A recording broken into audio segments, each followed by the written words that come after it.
Okay, welcome back, Patty Wiggins. So this time it's me that has no idea what's about to be said. But during the break, I asked you, what makes you unique? What are your other parts of the recipe for you being where you are? And so you're going to tell me what makes you unique. Yes. So I was going to tell you a story. When I was young in high school, the day before I started dating my husband for the rest of my life, when I was 14. You're still dating him. Still dating, yes. Okay. You have to, or it doesn't work. But anyway, I was 16, went on a date with a guy, and I had never been on a date. Went to the movies. When he went to drop me off, I was, I don't want, And he did not try to kiss me or anything, but he handed me a $2 bill. And I was like, okay. And he said, I just want you to remember, this reminds me of you. Now, did he do it to all the girls? Probably not, but I went home. Well, he had a $2 bill ready. Right. So I went home and I asked my dad, I'm like, the guy gave me this. Instead of a kiss, thank goodness, he gave me a $2 bill and said, this reminds me of you. And he said, you're unique. There's not a lot of people like you. You are unique. And every year after that, my dad, my mom, my mother-in-law now, we get $2 bills every year in our stockings. Oh, that is awesome. For birthdays. And it's just that little way of saying you're unique. A little crazy, but unique. And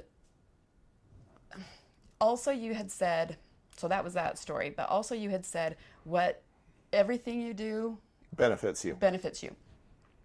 Oh my goodness. So mistakes. You make mistakes. But today, being an associate broker and being in the business as long as I have, you're going to make mistakes.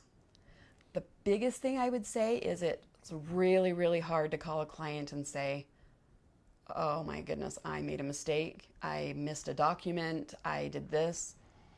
Let's get this done. Let's get it fixed. And then it's one thing that you never forget. You have it down written on your paper that you're not going to forget to do that addendum. You're not going to forget to miss that deadline. Don't miss that deadline by 2 minutes or you will lose earnest money. You never want to lose your client's earnest money, ever. And so your failures, your mistakes, they make you the best agent. They make you a great agent. Why would someone want to go with you when you're a brand new agent and there's the seasoned brokers and they charge the same most of the time? And you just have to, like you said, be yourself and give it time, give it experience. A lot of people see the real estate agents making all this money. That wasn't overnight. Right. They worked for someone, they were an assistant, they took referrals and gave half of it away to the person who gave them the referral. They had to work for it too. Now the market's hot right now. So a couple more agents are going to make it. When the market crashed, there were a lot working at the video store because they had gotten into it to make the money, never put the actual time into it and the relationships into it, and so they failed. And so you're not going to make, most likely, all that money right away, but you're going to make the relationships. You're going to become a great agent. Do your paperwork. A lot of agents that don't see me and hear me talk, but have my emails and my documents, they would never know that I'm a crazy person like I am. Because that professional side, they don't see me in my pajamas. But when you know your stuff and you know how you would want your house to be perfect, worked on time, documents in, everything legal and binding, signatures on every page, initials on every page. That's how I want mine. So you shouldn't ever miss out on that part with another client. Right. You always want to make sure they're covered. Never lose their earnest money. I go back to like 2007 when the market was huge hot, kind of like it is now. Right. And Get nervous. yeah. Don't crash. And I saw some agents, I talked to them, and they'd basically say, in this market, even if you're a brand new agent with no experience and no skills and no anything, you can still make quite a bit of money in this agent, or in this market. And this was months before the crash. And so I see, the one sort of individual who comes in and says, I'm going to clean up in this market.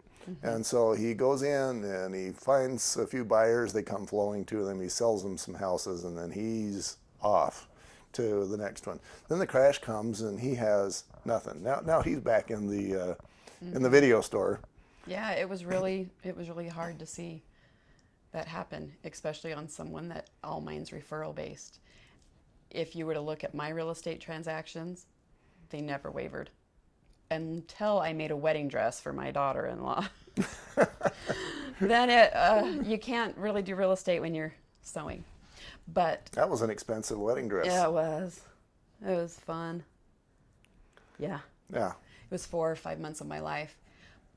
But if I'm going to do real estate, if I'm going to work with a client, I give my all. And so that's why my business, I wasn't doing real estate very much, because if I didn't have time to make the dress, then I wouldn't have had time to. And if help you're doing a wedding dress, you're giving your all. I was to that. 4 to 6 months of real estate commissions for a busy agent. That was an expensive dress, but you gave it your all. Yeah. And everything you do benefits you. And this was for your daughter? In-law. In-law. My daughter now.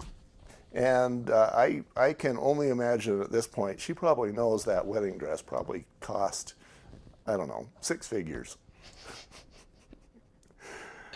And My husband wasn't happy. And but my money is to play on my motorcycles, and so we just, we were having a wedding. We didn't have time to do motorcycle riding as much anyway. But I think she probably understands that was a huge investment. For lack of a Mother's better Day term. was Gift. so fun yesterday. It was really fun. I'm sure she cried a lot. appreciated you out loud. It was fun. Yeah. So I want to go back to this $2 bill, because we're all unique, and the thing is, and you mentioned in the first segment, you mentioned that you were told to dress nicely, etc., and that may be good advice, but it comes at what I see as some risks. It comes at the risk of you losing some of your uniqueness, perhaps. It does. It's like, dress nice, say this, respond this way, do this, do that. And then you become a robot. And I've heard the word automaton, but that's too big a word to use in a video, right? Yeah. So you become every other real estate agent in the world, and then there is no reason why somebody would want to hire you. Right. And maybe my clients gravitate to me because they can wear shorts and a t-shirt and not feel like they're standing next to someone that they don't feel comfortable. Right. If you're wearing stuff like that, but that's also your taste. Me in high heels going, and all of a sudden you find out you're going to see new construction. Oh, it was not pretty. It was not pretty. Having to tromp through dirt, and I don't even know how to walk in high heels higher than 2 inches. Me neither, at least not that I'm willing to mention. Yeah, exactly. That was the same, you can probably picture it. Yeah. And they laugh at you. It's like, what were you thinking? And it's really, I wanted to be the professional real estate agent. And I mean, you can still dress nice and be casual. Right. But I like my clients to feel comfortable around me, not feel like I'm better than them. And we have fun. There's no we pretense. go out to lunch. But I guess where I'm going is you've learned what kind of $2 bill you are. Right. And you can incorporate people's suggestions for how to do your business, but Well, you try it. I tried high heels. It did not work for me. yeah. So you switch it up. And it's not like you or I are telling you guys, you the student, to not wear high heels. I think we're Dress how you're comfortable. right. If you're comfortable, they'll be and maybe that's why I dress the way I do, and my clients feel comfortable because I'm comfortable. Right. Even if they were wearing shorts and I was wearing a dress, if I'm comfortable, they probably would be able to fill that. Right. Yeah, and me in a suit, not comfortable, and I wouldn't be putting off the right vibes. Okay, we'll be right back.